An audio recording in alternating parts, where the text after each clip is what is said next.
An interview done with one of the sailors, the captain in charge of the 15, 10 days before they were kidnapped by Sky TV, released today. That captain said they were intelligence gathering on the Iranians during their patrols. Neil? All right, Dana, thank you. Well, let's just say they did give a lot more than name, rank, and serial number.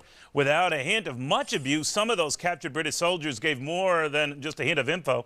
Within hours of their capture, showcasing maps to show they trespassed on Iranian waters, writing letters that pretty much said the same thing, even ingratiating themselves in effusive praise to the one guy who controlled their fate on the way out of Iran. So, heroes under the gun or cowards under pressure?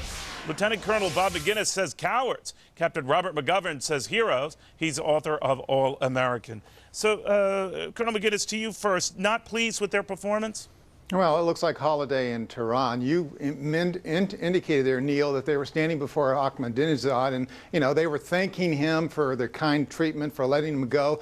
He was giving them Persian candy and all sorts of souvenirs to take home. And then, by the way, get on this airplane and have a happy Easter. Now, this is great politics. It plays well, perhaps, across the world. But the reality is, they won big time. The Iranians, in other words, no penalty.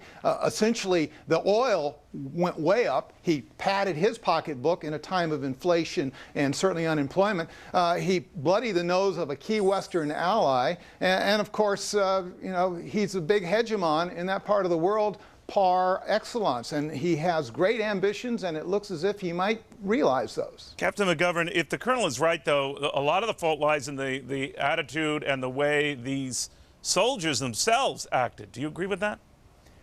No, I think those soldiers did the best they could and those sailors did the best they could under the circumstances. They were in captivity. They were under duress, for certain. Anyone in captivity would be.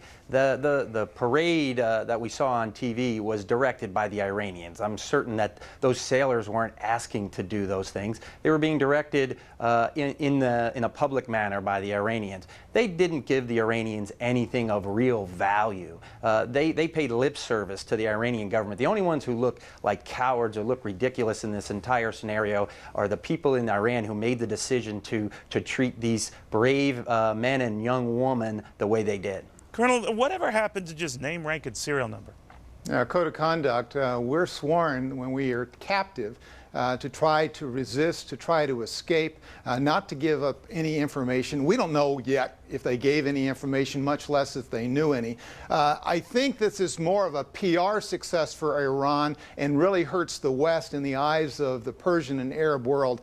We don't need anything more to distract us from what is really seriously happening. The nuclear issue over there, every time the UN meets to sanction Iran, they kidnap somebody. They did it last summer in Israel. They did it again, and they'll do it again, Neil. There's no penalty being paid by these people. Captain, I heard from one former hostage earlier today, said something to the effect, I hope I'm quoting him correctly, normally when you start doing stuff and pointing to maps and doing what the enemy wants you to do, you wait some time. It doesn't happen right away, and your captors know that they're not going to have much success having you do it right away. What do you make of that? Well, there's just no way to know what was really going on. Well, what do you think what was going on? Well, I just think that these soldiers, these sailors were obviously operating very legally and in a professional manner in Iraqi waters. And I think the Iranians, either intentionally or unintentionally, meaning their leadership either directed or maybe someone below in the chain, took it upon themselves to capture these individuals. I think the facts are certain that they were in Iraqi waters from everything. All right. So if that was the case, Captain, do you think these soldiers, and again, we can't judge what they did behind the scenes or were exposed to, were they too cooperative in your eyes? I just think that you and I and everyone here back in the States are not in a position to tell. At least not Colonel, yet. you're saying just at first blush, looking at it, you say too cooperative. Yeah, I know they're smart. They're the same people that took our hostages in '79. They blew 241 Marines apart in '83. They've constantly kidnapped people. They run Hezbollah, which is a vicious organization. Iman Mugniya, who's their operations officer in a lot of these types of takedowns, he's incredibly smart. He knows how to manipulate the public opinion, and he knows how to manipulate people. Gentlemen, I want to thank you both, Colonel and Captain. Thank you.